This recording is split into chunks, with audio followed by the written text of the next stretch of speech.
میٹھا پانی رکھے اور اس میں کھارا پانی. میرے عزیز اور دوستو، یہ قرآن جس کے طرف سے اللہ کے رسول صلی اللہ علیہ وسلم حکمت کی باتیں بتاتے ہیں، یہ کتاب آج کی جو ماڈرن سائنس ہے اس کو چیلنج کرتا ہے. اللہ تعالیٰ قرآن میں کہتا ہے قیامت سے پہلے ہم سمندر کے پاٹ کو کھول دیں گے. یعنی قیامت سے پہلے ہم سمندر کے دروازوں کو کھول دیں گے. قرآن کہہ رہا ہے کہ پہاڑ آپس میں بات کرتے ہیں. ابھی سائنس سے پہنچی. قرآن کہہ رہا ہے حلقۃ القدرۃ کی مدرا، ایمبریولوجی جس کو کہتے ہیں، ماں کے رحم میں بچہ کیسے بنتا ہے. اللہ بیان کر رہا ہے سورہ الحقہ میں حلقۃ القدرۃ کی مدرا، ایک خون کے ٹپکے سے، ایک خون کے جو ہے ٹپکے سے، ایک خون کے ڈراپ سے ہم گوشت کا لوتھڑا بناتے ہیں. 40 دن میں پھر اس کے چہرے کی گولائی کو، اس کی ہاتھ کی سناہٹ کو، اس کی پیر کی گولائی کو ہم تیار کرتے ہیں. 6 مہینے، 8 مہینے، 7 مہینے، 9 مہینے بچہ خوب پر جسم کا حامی بنا کے دنیا میں نکال دیتے ہیں. ماں کے رحم میں اللہ کیسے سنوارتا ہے اور کیسے بناتا ہے اس کا بیان کر رہا ہے. میرے عزیز اور دوست ساتھی، میرے عزیز اور دوست ساتھی، قرآن محمد رسول اللہ صلی اللہ علیہ وسلم نے فرمایا اس کا پڑھنا اجر ہے، چاہے الف کو، چاہے لام کو، چاہے میم کو. پھر محمد صلی اللہ علیہ وسلم نے فرمایا زمین پر 3 چیزیں ایسی ہیں جس کا دیکھنا عبادت ہے.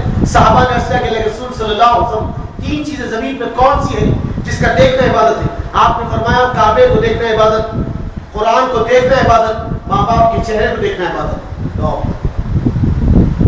کیا فرمایا؟ قرآن، کعبے کو دیکھنا عبادت، قرآن کو دیکھنا عبادت، ماں باپ کے چہرے کو دیکھنا عبادت. شیخ الایمان کی حدیث، اللہ کے رسول صلی اللہ علیہ وسلم فرماتے قسم الذات کی جس کے قبضے میں محمد کی جان ہے، قسم الذات کی جس کے قبضے میں محمد کی جان ہے. جو شخص اپنی ماں باپ کو محبت بھری نگاہ سے دیکھے گا اللہ اسے ایک حج مقبول کا اجر عطا کرے گا. عزیز اور دوست، عزیز اور دوست، کیا فرمایا محمد صلی اللہ علیہ وسلم؟ کعبے کو دیکھنا عبادت، قرآن کو دیکھنا عبادت، ماں باپ کے چہرے کو دیکھنا عبادت. آئیے یہ قرآن جس کی تلاوت میں حلاوت ہے، چاشنی ہے، شیرین ہے، اس کی مٹھاس کو سمجھنے والے ہیں. کبھی آپ یوٹیوب پر، کبھی آپ کسی نیٹ پر جا کر بیٹھے، کبھی .com کبھی آپ مار لیں تو وہاں پہ ایک سے ایک خبر آپ کے سامنے آئیں گے. حامد عبدالرحیم رفاعی، محمد جبریل، احمد البرا. کبھی آپ دیکھیں گے ایک ایسا بچہ ہے جو سورہ یاسین کا 1 رکوع پڑھا، جو شارہ ڈالا ہوا ہے سر پہ. لوگ دیکھ کے پریشان کہ اللہ اکبر یہ آواز ہے یا کیا ہے؟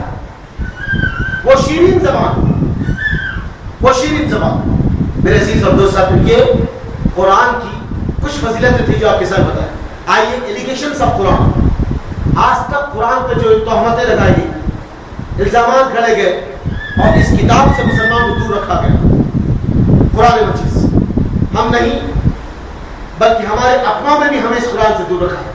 آج بھی کچھ لوگ یہ کہتے ہیں قرآن کو سمجھ سکتے کیا، قرآن کو پڑھ سکتے کیا، اس کو اتنے علوم ہونا چاہیے، اتنے علوم ہونا چاہیے جب جا کے آپ قرآن سمجھیں. جبکہ اللہ تعالیٰ قرآن میں کہتا ہے شہر رمضان انزل فیہ القرآن ہدی للناس وبینات من الہدی والفرقان. اللہ کہہ رہا ہے کہ یہ کتاب ہدایت ہے تمام انسانوں کے لیے، ہدی للناس، انسانوں کے لیے ہدایت ہے، وبینات من الہدی والفرقان. لیکن ہم یہ کہتے ہیں اس کو پڑھ سکتے کیا، اس کی حکمت کو جان سکتے کیا؟ اللہ رحم ہے. یہی ایلیگیشنز اورینٹلسٹ جس کو مستشرقین کہتے ہیں ان کی طرف سے بھی قرآن میں لگائے. اللہ تعالیٰ قرآن میں کہتا ہے اس جیسا ایک سورت بنا لاؤ، اس جیسی ایک آیت بنا لاؤ، اس جیسا ایک سورہ لاؤ، اس جیسی کچھ آیت لاؤ. آخر میں چیلنج کرتا ہوں اس جیسی ایک سورت، ایک آیت بنا لاؤ. قیامت تک لوگ اس جیسی آیت بنانے لائیں گے. میرے عزیز اور دوست ساتھیو، اس چیلنج کو یہودی اور مستشرقین نے مل کر پورا کرنے کی کوشش کی، اس میں ناکام ہے. مثال کے طور پہ اگر ایک آدمی عربی زبان میں بات کرے گا تو قرآن نہیں پڑھ رہا. قرآن کی زبان بھی عربی ہے، عام آدمی جو بنیں گا وہ بھی عربی ہے. اگر میں ابوبکر بن حقانی آپ کے سامنے آ کے ان کے فائل کیا کئی بخیر من رو شہادہ لا یاقیادہ اگر میں یہ الفاظ دے رہا ہوں تو یہ عربی زبان ہے, یہ عربی زبان ہے. کوئی آدمی آگے کہے گا کہ لوگوں میں قرآن لکھ لیا عربی میں لکھے, ہو نہیں سکتا. لیکن دوست ساتھیوں یاد رکھو عربی کے جو گرامر ہے وہ 100 ہے, وہ 100 گرامر عربی کی. اور عرب کا کوئی شاعر اپنے اشعار میں, شاعری کے اشعار میں وہ اگر 10 گرامر لے گیا تھا اس کے ایک الفاظ میں تو وہ زمین کا سب سے بڑا شاعر بن جاتا. خالی 10 گرامر اگر اپنے اشعار میں لا لے شاعری کے تو وہ اس زمین کا سب سے بڑا شاعر ہے. اگر وہ 15 لا لے تو اس سے بڑھ کر بھی کوئی بھی اس زمین پہ اس سے بڑا شاعر پیدا ہو نہیں سکتا. 15 لا. اب ایلیگیشنز لگانے والوں یہودی اور نصرانی مستشرقین کی طرف سے چند مسلمانوں کو خریدا گیا.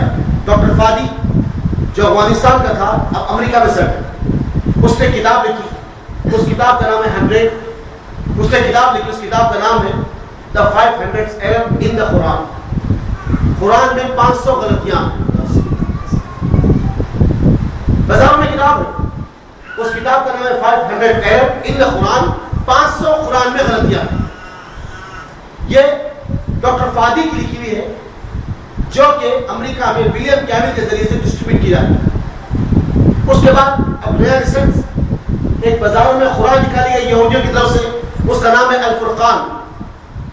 کویت میں پرسوں پکڑے گئے کچھ لوگ, اس میں جہاد کی کچھ آیتوں کو نکال دیا گیا, کچھ سوروں کو نکال دیا گیا, کچھ اپنے طرف سے ماڈیفائی کیا گیا. یہ قرآن ہے الفرقان کا. اس سے پہلے مستشرقین نے اور یہودیوں نے مل کر قرآن کو چھاپنے کا لکھنے کا دعویٰ کیا. سائٹ ہے, اس سائٹ کا نام ہے قرآن.com. یہ یہودیوں کی سائٹ ہے جو قرآن کے لیے بنائی گئی, قرآن.com. اس میں قرآن مجید کو جو ہے ہم پرنٹ کر کے ہم اپنے طرف سے لکھ کر چھاپ دیا, اس میں لکھا گیا. یعنی کہ 114 جو سورتیں سورہ فاتحہ سے لے کر والناس تک پورے سورے ہیں منشن کر دیے گئے, ڈال دیے گئے. لیکن اس قرآن کو پکڑنے میں کس کا رول ہے؟ ایک ایسا بچہ, ایک ایسا آدمی جو ریسنٹ ایمان لائے 6 یا 7 مہینے پہلے, ناروے کی سرزمین کا رہنے والا, ایک ریسنٹ اسلام قبول کرا 6 یا 7 مہینے. یہ بیٹھ کے جو ہے کمپیوٹر پہ سرچ کر رہا تھا, اچانک کلک کرتے قرآن.com پہ پہنچا. آنسر میں جو قرآن.com بول کے ایک سائٹ ہے, اس پہ جیسے کلک کرا اس پہ آیا کہ قرآن.com. اب وہ جو 6 یا 7 مہینے پہلے جو اسلام لایا تھا, جو ریسنٹ ابھی ایمان لایا, وہ اللہ کا بندہ سوروں کے نام ریسرچ کر رہا ہے. جیسے سورہ بقرہ, سورہ فاتحہ, سورہ بقرہ, سورہ مائدہ, سورہ ال عمران, یہ پورے سورتیں آ گئی. اچانک سورہ آیا سورہ مسلم. اب یہ بچہ پریشان ہو گیا کہ 114 سورتوں میں قرآن کے سورہ مسلم تو کہیں سورہ ہی نہیں, سورہ مسلم کا سورہ ہی نہیں. پھر تھوڑی دیر کے بعد سورہ ایمان. پھر یہ شوق ہوا, اس پوری قرآن میں 114 سورتوں میں نہ سورہ ایمان ہے نہ سورہ مسلم ہے. اب یہ شوق ہوا, پریشان ہو گیا, اس کے ساتھ کے دوستوں کہنے لگا کہ میں ایک سائٹ پہ گیا تھا ایسا سا, تو انہوں نے سرچ کیا, اس پہ کوئی ہے نہیں. ڈائریکٹ یہ بچے جو ہے مدینہ منورہ کو کال کرے. جب شیخ عبدالعزیز بن باز رحمۃ اللہ علیہ انچارج تھے کنگ فہد پبلیکیشنز, جہاں کے قرآن مجید چھپ کے آئی, یہ جو قرآن چھپ کے آئی نا, وہ یہ ادارہ ہے دوستوں جہاں پر 6 لاکھ قرآن روز چھپتی ہے. 2 3 4 5 6 7 میں 6 لاکھ قرآن روز چھپتی ہے 120 لینگویج کے اندر. 120 لینگویج. کہاں سے؟ مکے کی سرزمین, مدینے کی سرزمین سے. وہاں کال کرو تو شیخ عبدالعزیز بن باز نے کہا کہ اچھی بات ہے, وہ قرآن کی ایک کاپی ہم کو بھیجے. جب ٹیلی کر کے دیکھے تو پوری قرآن ہے, یہ 2 سورتوں کا نام الگ الگ, سمجھنا, سورہ مسلم, سورہ ایمان. کیا کریں ہم اس جیسی قرآن لکھ کے لا دیں, ہم جیسے قرآن لکھ کے لا دیں, چیلنج کریں, صرف بولو سورتوں کے نام رکھے. کوئی ادبی نام اگر میں آج بولو سورہ عبد الرحمن بولو, سورہ ناصر, میں بھی بول سکتا ہوں. لیکن دوست ساتھیوں, اس قرآن کا معجزہ کیا ہے؟ اس قرآن کا معجزہ کیا ہے؟ اگر ایک شاعر 10 گرامر ایک اس کے اشعار میں لاتا ہے تو زمین کا سب سے بڑا شاعر, اس سے بڑا شاعر کوئی نہیں بن سکتا. اگر وہ